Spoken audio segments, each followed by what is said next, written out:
ladies and gents. This is Red Ice Radio. Our website is redicecreations.com. My name is Henrik, and as always, it's very good to have you with us, either if you're a regular listener or a newcomer to the program. And today we have Jim Elvidge back with us on the program. We first had Jim with us in March of last year, and he is, of course, the author of The Universe Solved. And we have quite a few things on the plate here today that we're going to focus on. Primarily the singularity, infomania, and programmed reality. The technological singularity is something that we've talked on and off about on this program. And Jim wrote to me with some really interesting points from an article he recently written that is basically suggesting that the singularity might not happen anytime soon, or maybe not at all. We'll discuss why this might be the case here today. There's also some recent news that seem to suggest the idea of a programmed reality, like the recent Geo 600 gravitational wave detector in Germany that have been having some issues. And also we're going to get into this idea more about the infomania, the basic flood of the information, how kind of the systems and the computers and everything is kind of clogging up in a way with information, and least of all not our brains much in the same way. There's just too many interruptions during the workday with emails, with text messages and what have you. So this is some of the things that we'll dive into here today. The website, of course, that you can follow along in during the program, or definitely spend some time on later on, is theuniversesolved.com, and there you can read more about the book. There's articles, a blog up there that follow along in many of the news stories that come out that kind of support the idea of a programmed reality. So much information up there for you to check out, theuniversesolved.com. Okay, Jim, welcome back to the program. Very nice to have you with us again. Thank you very much, Henrik, and I'm very pleased to be back on the program. It's going to be really interesting. There's so many fascinating ideas here that we want to discuss here today. But basically, maybe we can just do a quick run-through of the theory about a programmed reality. I think that will give us a good background as we move into some of these other areas here. So, if you will, what is some of the evidence that we are, or might be rather, living in a programmed reality, Jim? Sure, I'd be glad to run through that quickly.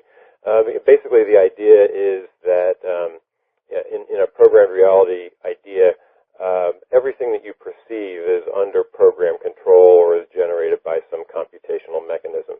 And people often think of the movie The Matrix or things like that, where a simulation is sort of injected into your mental process. And in that movie, it was injected to your brain. But it's not necessarily the only way that a programmed reality could be generated. Basically, the physical reality that we experience could theoretically be generated under program control.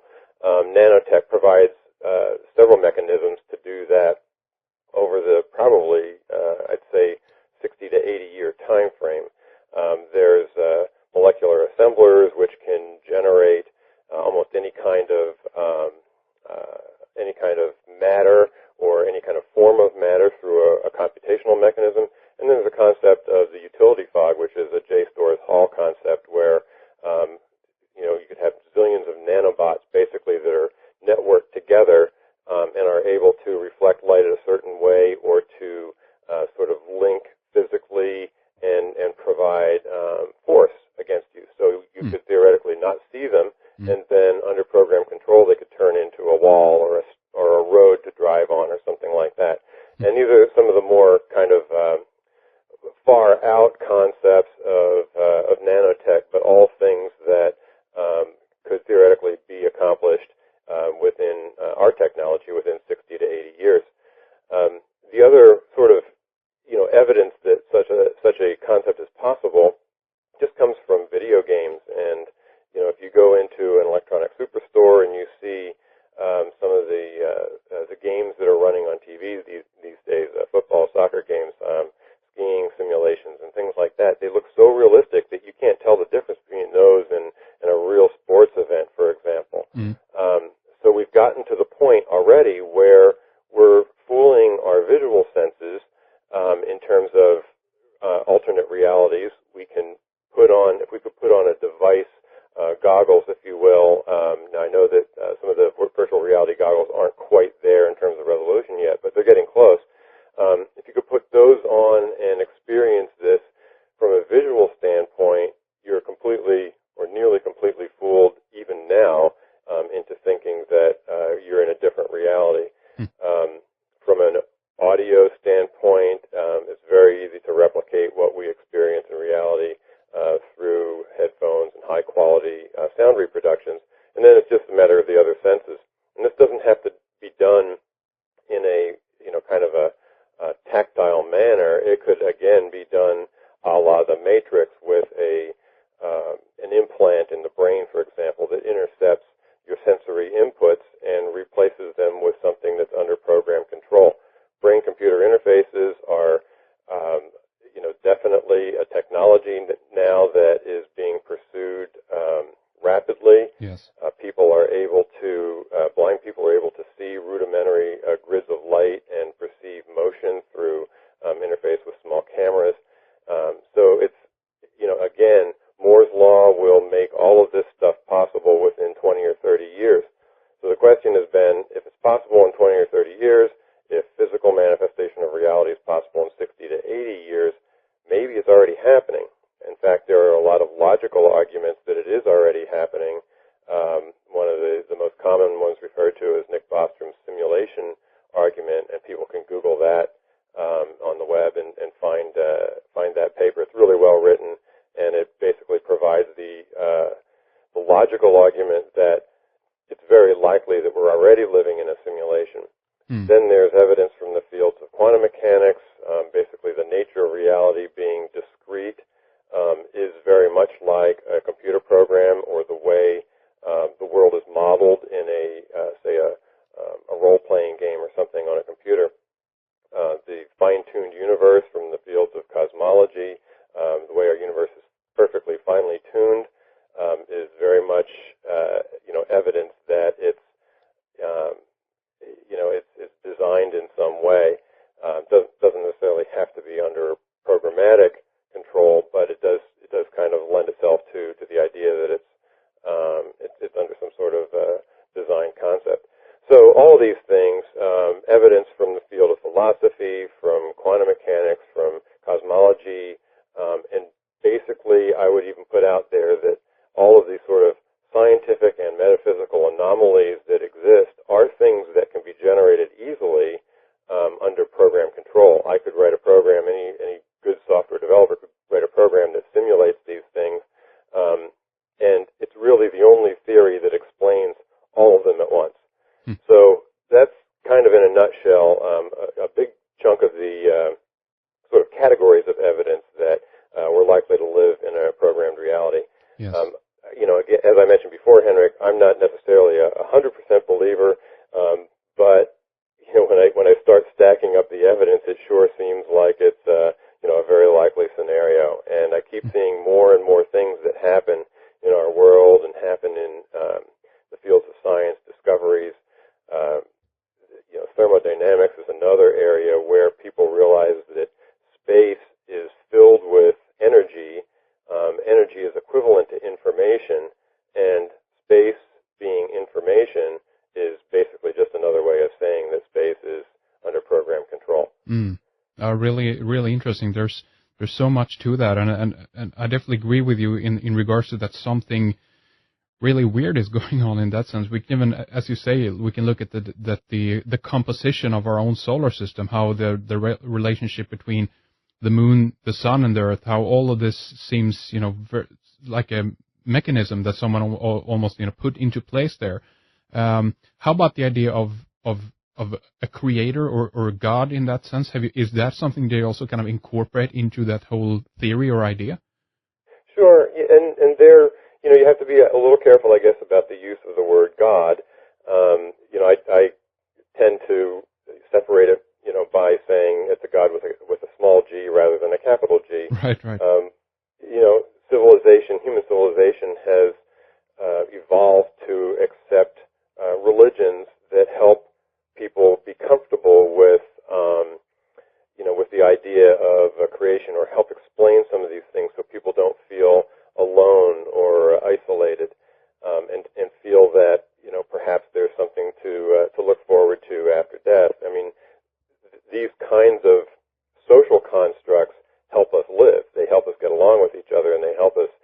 have a anarchy type of society.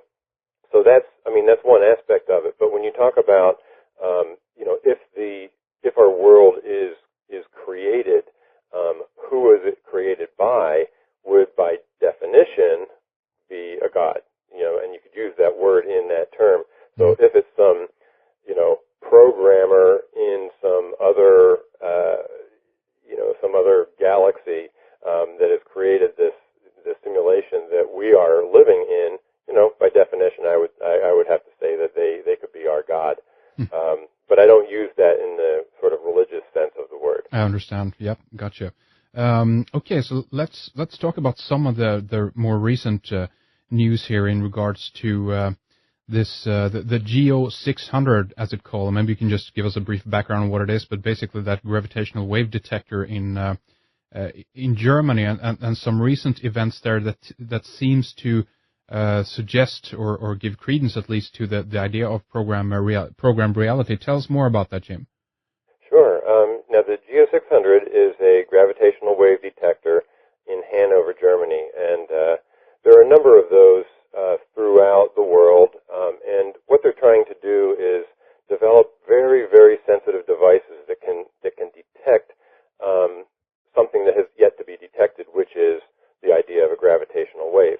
We know that we have, gravity on our planet because of Newton's law and the fact that things, follow that law and tend to fall. However, and the way that the solar system is constructed and so forth. However, to have a changing gravitational field generated by perhaps a supernova or a black hole or a rotating black hole or some distant perturbation in the universe would help physicists to move along their model of reality and the different forces and how they all interrelate. So one of the schools of physics is to build these gravitational detectors, and they tend to be very long, sort of like particle accelerator style constructions that use lasers and interferometers to detect very small differences in an effect that might be influenced by gravity from space, not from our planet. And they have to be really, really sensitive to detect this because the gravitational effects from other galaxies or other events in our galaxies are so small, and they have to overcome all of the gravitational fluctuations that might occur on our own planet, effects of the moon, effects of other planets, and things like that. So it's a very, very difficult experiment to put together. But probably one of the most sensitive ones in the world is this one in Hanover, Germany. And it's called GEO 600, and I think it's a 600-meter long laser-based gravitational wave detector. But one of the things that they've been having a lot of trouble with is they've been receiving, as the output of the signal of the detector, noise. And, noise happens in a lot of electrical experiments or physical experiments, and you just have to kind of understand where noise comes from. Well, they've pretty much ruled out all of the common sources of noise, and it's a conundrum for these physicists in Germany. They just don't understand where the noise has come from, and the form of the noise has a characteristic that seems kind of like the bit-based graininess of computer-generated models, for example. So, if you were to look at an image, and as you on a computer screen, and as you blow up the image, you start seeing the graininess. You see the pixels of that image, depending on the resolution of it, and that has certain characteristics. Well, the characteristics of this noise are similar to that, which has prompted one physicist, Craig Hogan, who's the director of Fermilab in Illinois, to speculate, and he actually believes that what has happened is that this gravitational wave detector has reached the limit of space-time resolution, and that what it's seeing is sort of the graininess of space. Now, for your audience who's familiar with quantum mechanics and the Planck length, that's really very, very small. So Yes.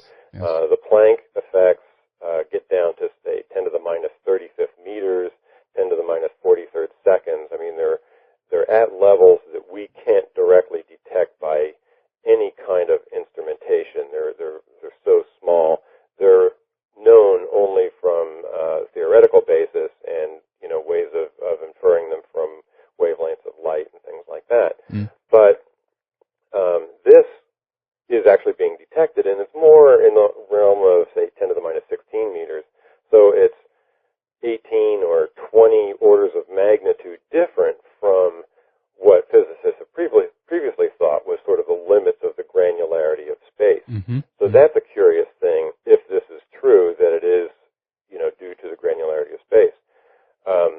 But what that says is that there's another theory that was put forth by Leonard Susskind and Gerard de Hooft of Holland, that our reality, our three-dimensional reality, may actually be a projection of processes that are sort of encoded on a two-dimensional surface of, say, the boundary of our universe. And this is kind of an odd concept, but it's very similar to the idea of a hologram. Mm-hmm. In a hologram, you create a 3D image on a two-dimensional surface. Yes. So you're able to turn that surface on its side, and you can, sort of see around the image. You're very familiar with that, I'm sure. Yes. One of the interesting things about a hologram is that if you cut it in half, you still have the entire image in each half of the hologram. It's just that the resolution now and sort of the graininess of that image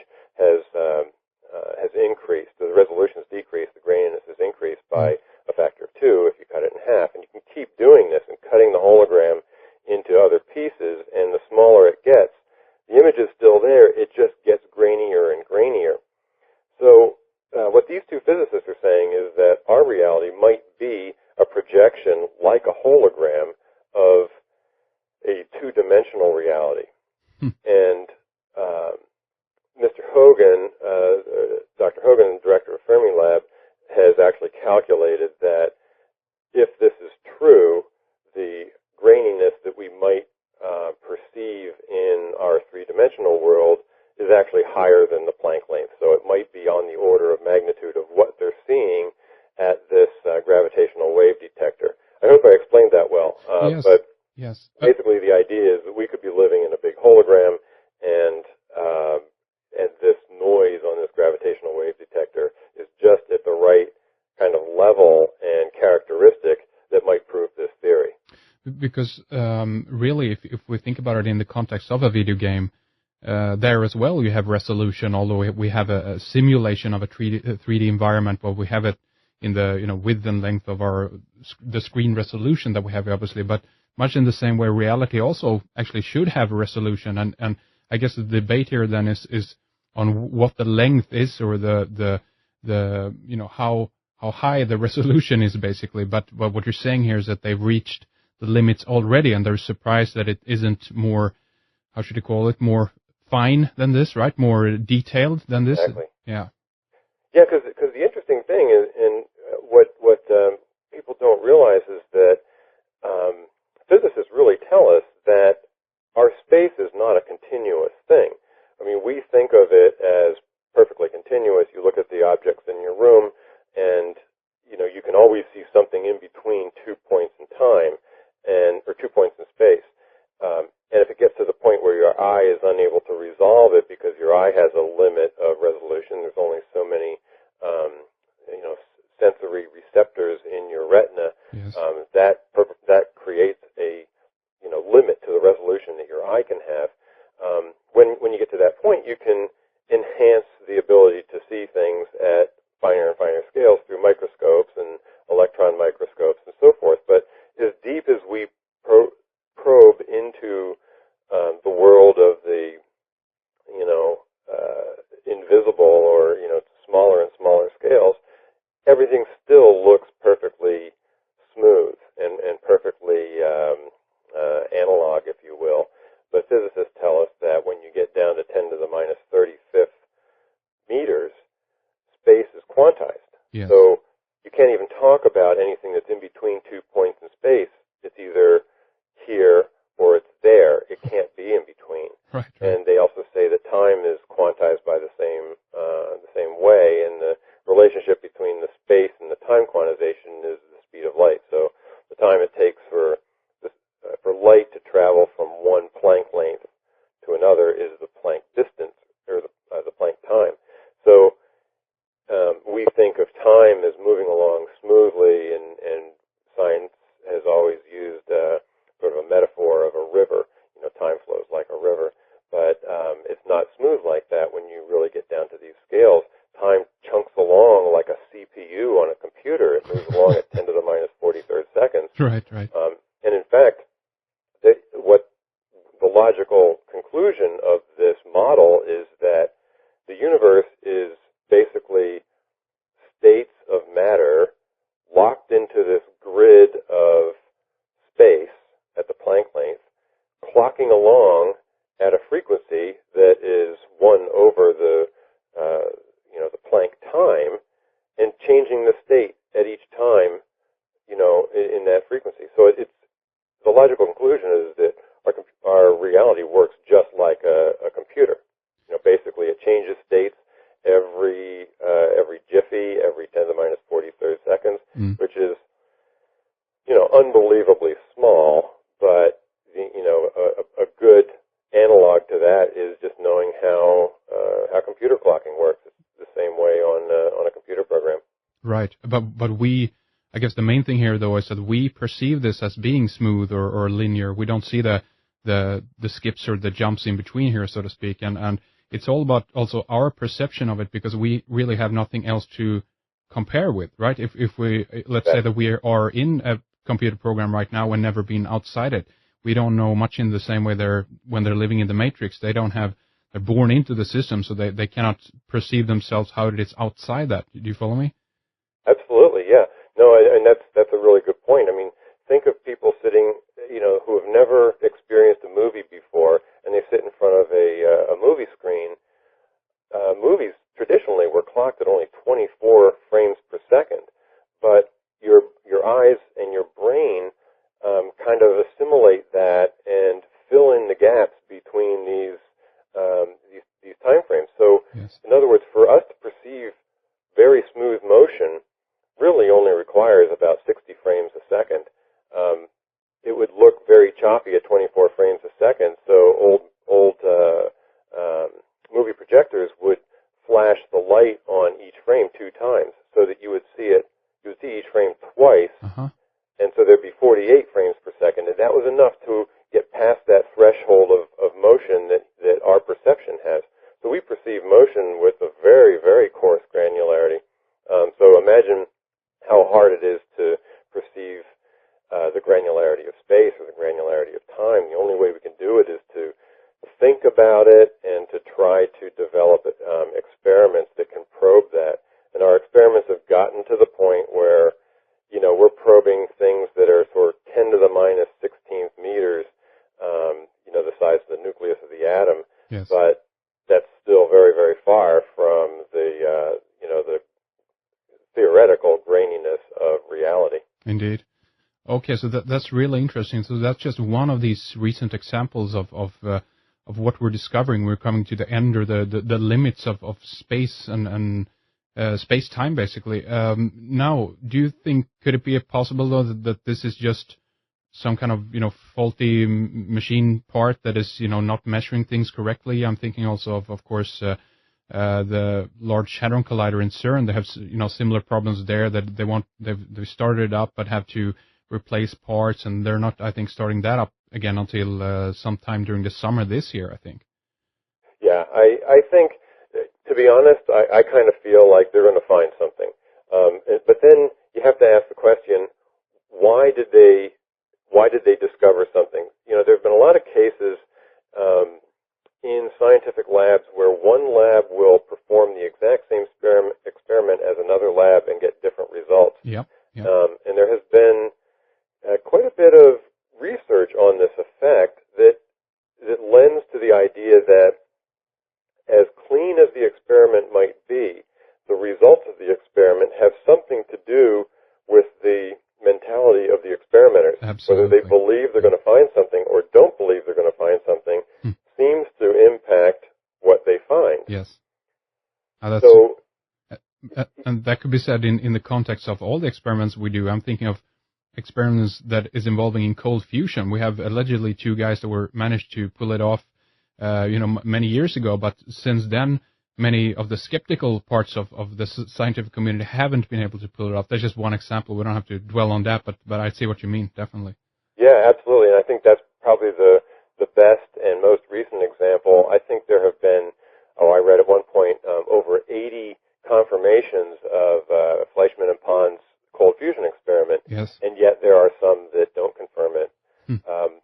Another was back in 1980. Wolfgang Pauli had predicted the neutrino a long time ago, and it was discovered. Then there was another sort of anomaly relating to neutrinos about whether or not they had mass. So it was predicted that they had mass. In 1980, the Soviet Union did some experiments that indicated that a neutrino did actually have mass, but other physicists around the world couldn't reproduce those experiments, so they were to some extent discounted. But it does then go to the idea of intent and how this is all another idea tied up in quantum mechanics, that the observer effect, observing things, actually impacts those things. Yes. So there's another experiment that's been done not too long ago. I found very interesting in Vienna. You're probably familiar with that one as well. Just last year, a team of physicists basically proved that reality doesn't exist until you observe it. Yes. And this came from a long history of the debate of some of the paradoxes of quantum mechanics. So there are a couple things that were very odd about quantum mechanical theory. One is that particles get entangled. So if 2 particles sort of interact with each other at one point in time, then forever it seems their behavior is in sync. So you could take, say, 2 particles that were part of an experiment, a physical experiment that interacted with each other, separate those particles by theoretically light years, and when one of them flips or changes its spin or whatever, then the other one does as well. And it's almost like they're in lockstep, and they violate, theoretically, if one believes that the reason that one particle is changing due to another particle is because they're communicating with each other, or there's some force field between them, then that force field would have to be faster than the speed of light, which relativity forbids. So this is one of the other kind of conundrums of quantum mechanics, is called locality, that there seems to be a violation of locality. In addition to that, there seems to be a violation of reality in that certain experiments, the results of the experiments depend on whether or not they're being observed. So there's been a long history of sort of a theoretical treatment of this. David Bohm and John Bell and others have basically proven that if quantum mechanics is correct, then one of 2 things has to be wrong. Either reality doesn't exist the way we think it does, or locality doesn't exist the way we think it does. Right. And again, just recently, over the last couple of years, this team of physicists in Vienna solved that argument and proved that reality doesn't exist the way we think it does. In other words, it doesn't exist until it's observed, which is just really kind of a mind-blowing concept, but it has a very convenient answer in programmed reality. In programmed reality, it's very easy to imagine a scenario where you have to actually observe things for them to exist. Yes. And we can delve into that a lot deeper if you'd like to. I'm not sure if you wanted to go into that now or move on in a different direction. We can, I guess we can hold off on that because there's a lot of questions around that we can speculate more on later on. But I do want to get into the the next topic, if you will, of what we're going to discuss here today about basically this idea that the singularity will not occur. I think that will be good to dive into that right away. And I know that you wrote a little bit about this, that, Ray Kurzweil, of course, one of the proponents of the singularity, the technological singularity, that this will happen.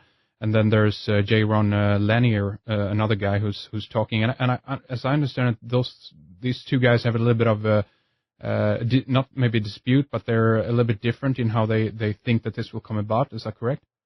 Yes, absolutely. And the singularity, just for kind of set the stage for it, is this idea that trends in technology, due to Moore's law, are increasing at this exponential pace. And if you ever see an exponential plot on a graph, it moves along kind of slowly, and then suddenly it turns vertical. It's like, you used to see predictions of the population explosion, that the planet was going to get overpopulated so quickly that, if you plot the population of the Earth over time, people were predicting that it was just going to go into this sort of vertical direction, and, we would have this kind of crazy, very, very fast population. And in fact, it happens in cases where you bring non-indigenous plants or animals into a region. I know back in the 1800s, rabbits were introduced to Australia, and if you plot the population of rabbits, they start off, a couple rabbits, 4 rabbits, 8 rabbits, whatever, and then very quickly sort of asymptotically approach this, very, very fast population growth, but it stopped. And of course it stopped. It has to stop at some point, because you can't just, kind of overrun a continent with animals. Those animals need something to feed on as well. Yes. So there's going to be a leveling off effect due to a million other, reasons, sunlight, food sources, predators, whatever. You can't have that asymptotic effect. So although a lot of people have predicted these, these exponential rises and things, oftentimes they eventually level out. And, what I'm saying is that I think that's going to happen with the singularity as well. The prediction that Kurzweil has is that our technology is doubling so quickly. Moore's law says that you double the transistor density every couple of years, and you double the speed of processors every couple of years, maybe 3 years. And because of that, artificial intelligence will occur very quickly, and once artificial intelligence occurs, then that will assimilate all knowledge on the internet and all knowledge, and then AI will create, other AIs that are smarter than it, and we'll just sort of be left in the dust unless we merge with AI in a way, which we are doing. I mean, we're having computer-enhanced devices in our bodies all the time. They're talking about computer-enhanced vision and computer-enhanced memory and things like this. So this whole sort of brave new world idea of technology just going crazy asymptotically is what's called the singularity. And Kurzweil predicts that to occur in the year roughly 2045, and there are quite a few other people who support his notion. And his arguments are very good. The book is very well written. His book I'm referring to is called The Singularity is Near. Yeah. It's well written. It's well thought out. He's a very intelligent guy. But as we've seen, there are intelligent people who disagree with other intelligent people, and they have completely different points of view. Indeed. So it doesn't take much to kind of Google singularity, and you'll find all the pros and cons, and you'll find all sorts of physicists and thinkers and futurists who say, hey, it's never going to occur, and then others who say, of course it's going to occur, and they all have very good arguments. So, that's just a little bit about the singularity. In my view, is that it will not occur for a number of reasons. One is the fact that we'll get information overload. Another has to do with software. Another has to do with just, if programmed reality is what we think it is, programmed reality needs to prevent it from occurring just the way it may have prevented a nuclear catastrophe from occurring or the population explosion from occurring. Now, tell us about that. Do you mean that the program itself is, it cannot allow it to be I guess, destroyed then, or overrun by something else, or discovered, or explain that a little bit for us. Sure. Well, imagine, let's just use an analogy. Let's say that you've created a program like, say, World of Warcraft or EverQuest. These are programs that, role-playing games that millions of people play online, and they're extremely popular. They're big revenue generators for Sony and their respective companies. So the programmers create these games, and they put them out there, and they watch and see what the players do. Mm. And they find out that sometimes there are some flaws in the game. Maybe, for example, the rules that are put into the game allow people to kill each other easily, or find a way to kill each other or steal from each other, and then it becomes no fun for the newbies in the game, and they don't want to play anymore, and the game sort of dies a natural death. Right. Well, those programmers have to fix that. If they're going to want to maintain this game for whatever reasons, in their case it's for revenue generation purposes, they have to fix that. They have to put in new rules. They have to put in patches to the game to prevent fragging or people from killing each other or stealing each other's property and things like that. Or they make it difficult so that only a few people can do it, and those rogue elements are there in the game to make life, to make the game a little bit more interesting, but they don't overrun the game, if you see what I'm saying. Yes, indeed. So from that analogy, if you could imagine that if we are living in a programmed reality and the programmers who have created our reality are significantly more advanced than we are, they would have to be to create a universe simulation that we're living in, then they're probably advanced enough to put the rules in to prevent things from happening that would basically destroy the game. So take the singularity, for example. The singularity would be sort of a civilization-ending event.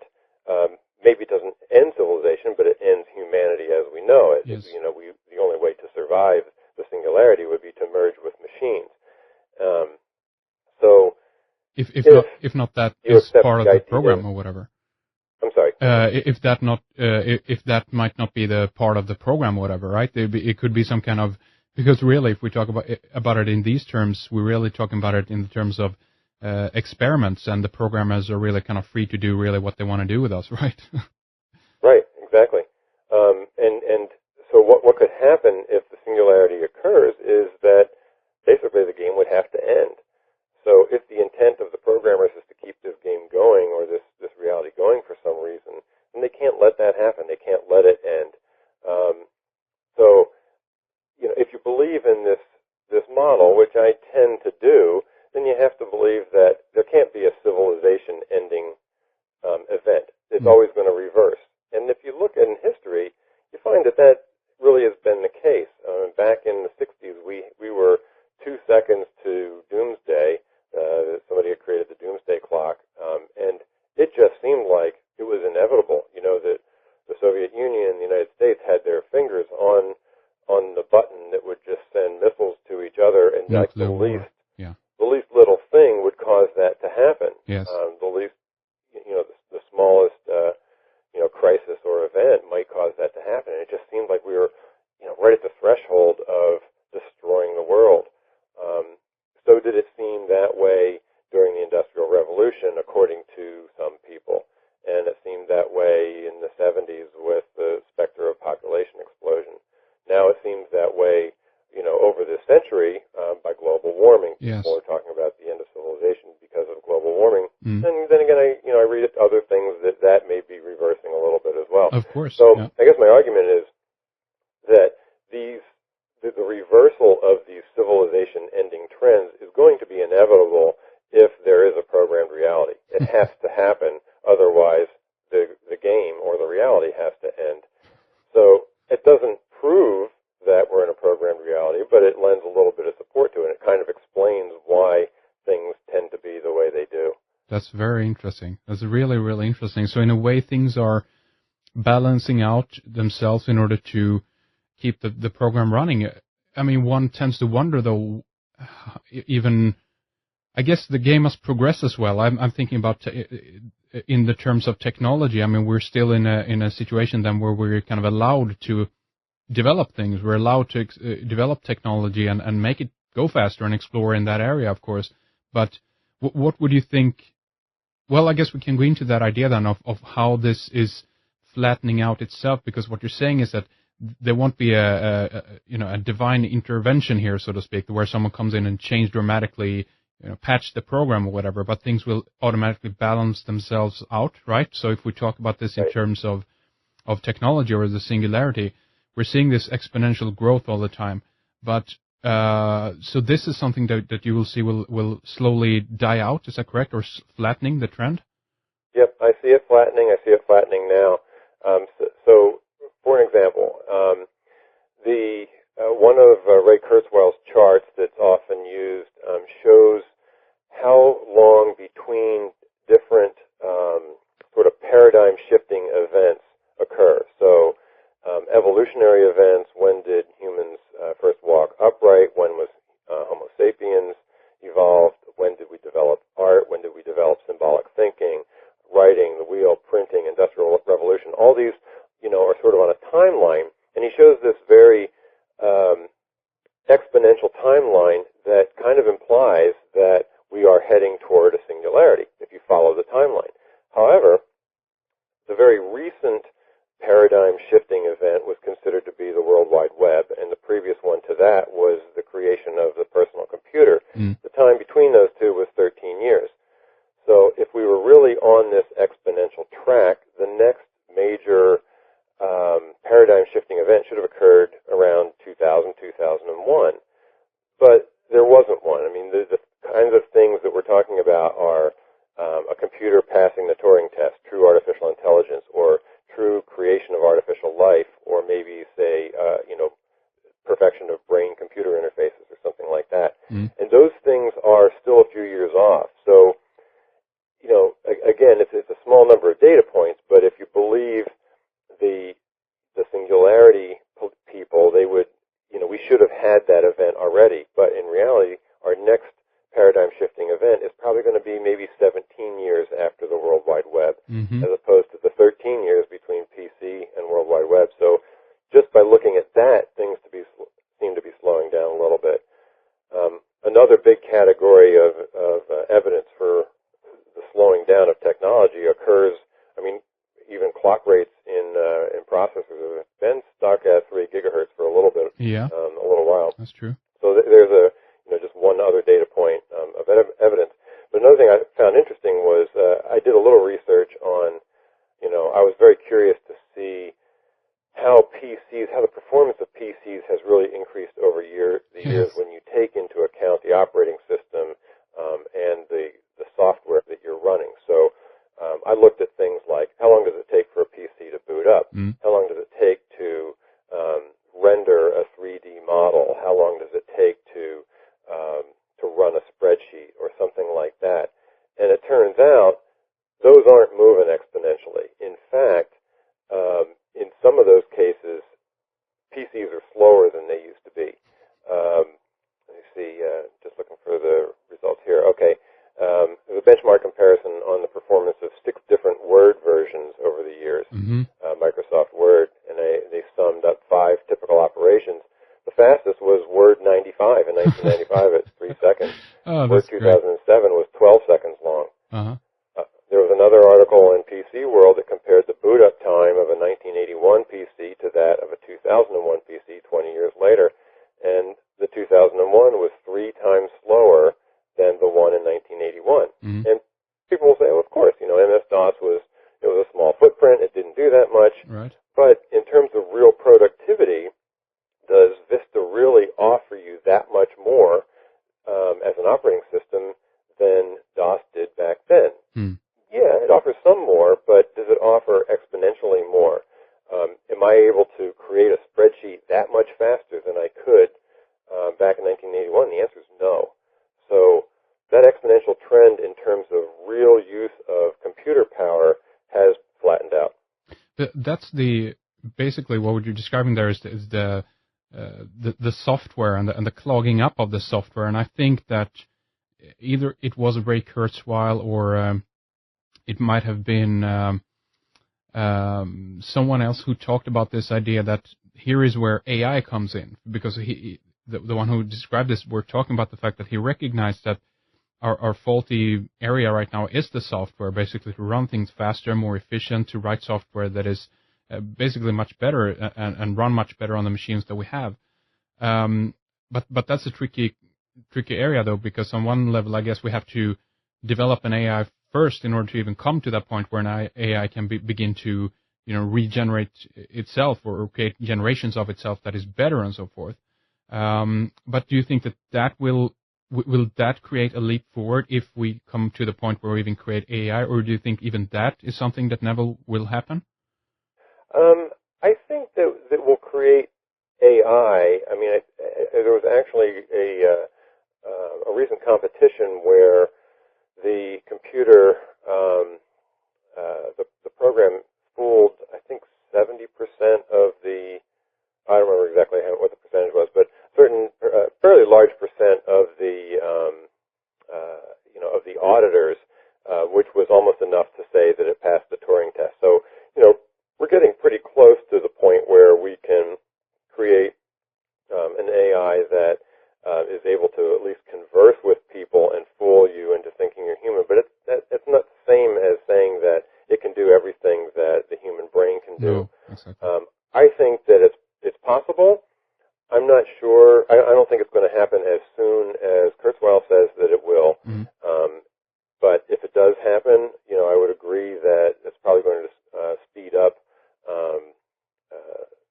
inventions quite a bit, which has the possibility of leaving humans in the dust, leaving us sort of as sort of second-class citizens. Yes. But the other thing that I'm a little concerned about is what is referred to commonly as infomania. Yes. And that's this idea that we can only assimilate so much growth in technology or so much change.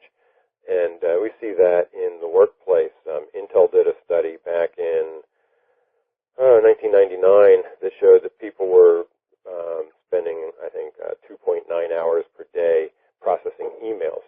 And in 2006, they did a study showing that people were spending about 4 hours a day processing emails. So the growth of email interrupts has definitely increased over the years. If you project that forward, you get to the point in about 2013, as I showed in the paper, where you actually don't have enough time to do real work. You spend all your time just interrupt processing. Right. That's very inefficient. It's inefficient because not just because of the total number of interrupts that you have, but it causes a context shift in your head. You might be thinking about something, get interrupted, and to get back into the zone where you were, making progress on that thing you were thinking about takes time.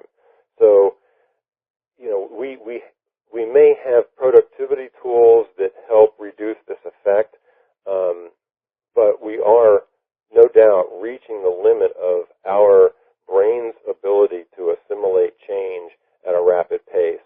And so that's another limitation that I think we're running into, which helps kind of flatten out this exponential effect.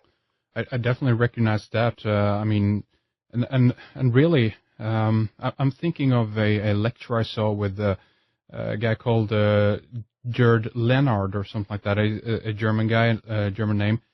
He's a kind of a media futurist. He was talking at Google in London, I think, a little bit about basically the future of the web. He was talking about in the context of how you market with the new environment of the web and so forth. But he mentioned a little bit about this as well, actually, about the development of Web 1.0 up to 2.0 and even up to 3.0 and further on, of course. But this basic idea that Web 1.0 was basically about accumulation of information, getting as much as you can. Then Web 2.0 was about creating the content yourself. In that sense, all these sites were popping up like YouTube, where basically YouTube isn't doing anything. They're just providing the infrastructure for everyone else to put information in there, so to speak, that everyone can get. And then he was talking about Web 3.0 that was more about the filtering of information, that there's so much out there now, so the only way to get to some kind of place where you end up getting the information that you really want. Because as you say, Jim, otherwise we'll just be sitting there and sifting through information that is totally irrelevant, but we don't maybe ahead of time know that it's irrelevant or relevant because we must look through it in order for that to take place. But we must have some kind of intelligent system. And I guess that it's here also where a type of AI comes in, that we need something that filters the information for us beforehand. For instance, an email. Is the email relevant? Can someone else, can I put in certain parameters for this to automatically go to the junk folder or something like that? You know what I mean? And I think he at least were talking about this idea that that's the next step in order for us to progress forward or propel forward. What do you think about an idea like that, Jim? Yeah, I think he's absolutely right. I think things like spam filters are an example of that. It have to have some intelligence in there to determine if something's going to be useful to you or not. And there's a lot of work being done to research those kinds of productivity tools. Spam filter is essentially a productivity tool. It helps you filter out email that you don't that you don't need.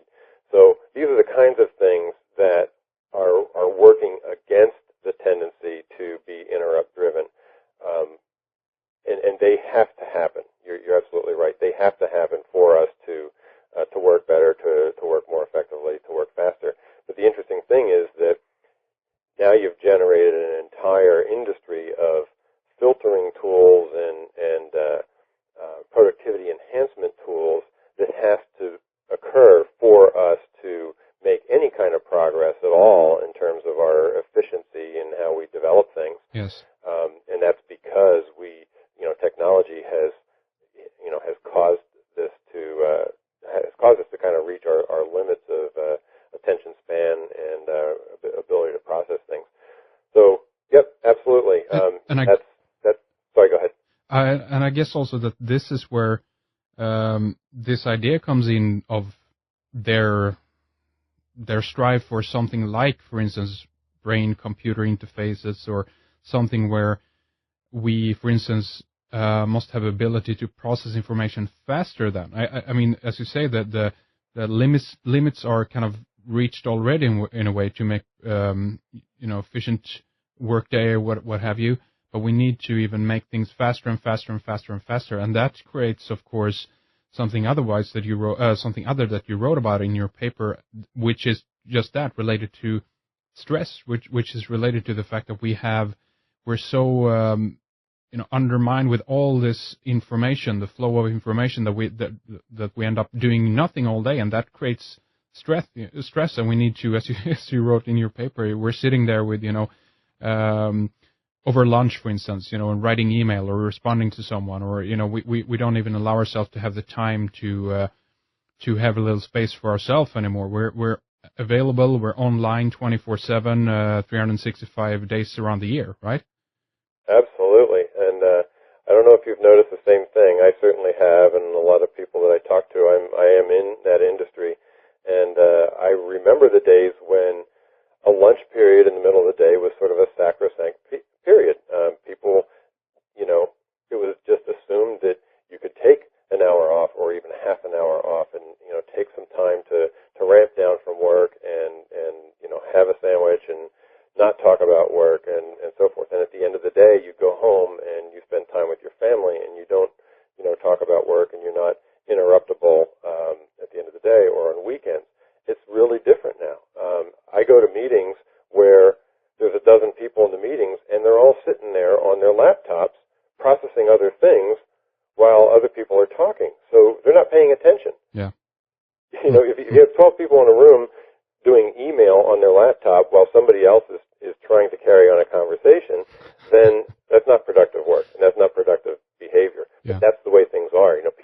I watch people check their BlackBerries and their iPhones while they're eating lunch, Yeah. Just to make sure they don't miss an email. And there's an effect of feeling important that goes along with it. And there's also an effect of sort of an expectation that people respond quickly to interrupts. It used to be that if somebody sent you an email or left a phone call, it was reasonable to assume that you weren't going to respond within 5 minutes or even 30 minutes. But that period of time all the time. Yeah. So these are trends that just add to stress. They add to our inability to do real productive work, and they cause a flattening out of productivity. So unless there's an offsetting set of productivity tools or enhancements, as we talked about before, that trend is going to flatten out our ability to create AIs, to create the next generation of tools that allow us to progress faster. So this is what I mean by sort of a flattening effect. It's not that, hey, we're never going to get there. It's that maybe there used to be no impediments to the trend of Moore's law to develop artificial intelligence, but now there's tremendous impediments. Yes. These impediments are productivity impediments, and just basically, stress management impediments. Very interesting. I'd love to continue talking a little bit more about that. The idea of that the quality of work is something that will potentially, or that's something that's diminishing. I also want to get into a little bit more here in our next segment about the idea of quantum computers or biological computers as something else another type of technology might come on the scene that actually totally revolutionize things like this. And then maybe more, if you have the time for us, Jim, go into a little bit more about this idea of reality, something that has to do with how the way the brain even decodes reality, and if that's a part of the program or if just that's a part of the the holographic universe theory. So I'd love to continue talking more with you here in the next segment, Jim. But before we round things off here for the first segment, go ahead and mention your website, because there's a lot of this kind of information up there for people who are interested in this. And of course, you have your book up there as well, The Universe Solved. Kind of talks more about the evidence for programmed reality. And is the best way to get a copy of the book simply go to your website, Jim? Is that correct? Yeah, sure. If you go to the website, you can order the book directly, and I'll sign the copies that are purchased from the website because I have those in stock. It's a hardcover book, and I'll sign those and send those out. But however, that pertains pretty much just to listeners from the United States. If you're in Europe or elsewhere, the best thing to do is go through Amazon. Now, I know the book's available on Amazon UK, and I know people in Australia have purchased the book, and some people in continental Europe. However, I think it's probably a little bit more expensive than getting it from the U.S. Amazon site. But basically, it's available on Amazon. It's available on BarnesandNoble.com. It's available in some bookstores, and it is available on the site depending on where you are. Okay, very good. So the main website to check out there is theuniversesolved.com, and I will have these and other links up on redicecreations.com as well, so you can easily find links to the book and so forth. Okay, well, for this segment, thank you very much, Jim. Let's continue talking here in the next segment. We'll take a short break, and we'll be right back. Thank you, Henrik. Thank you for tuning in. Don't miss our part 2 with Jim Elvidge. We're going to discuss quantum computers and biological computers, the soul, the brain, teleportation, pre-programmed reality, and the power of 10. Head on over to redicecreations.com and find out how to tune in. If you're only joining us for part 1, we will be back on Thursday with Lynn Marzulli, and we'll be talking about his new book, The Alien Interviews, on UFO sightings, cattle mutilations, alien implants, abduction, and more. Long time since we did a program on those topics, so that's going to be really interesting.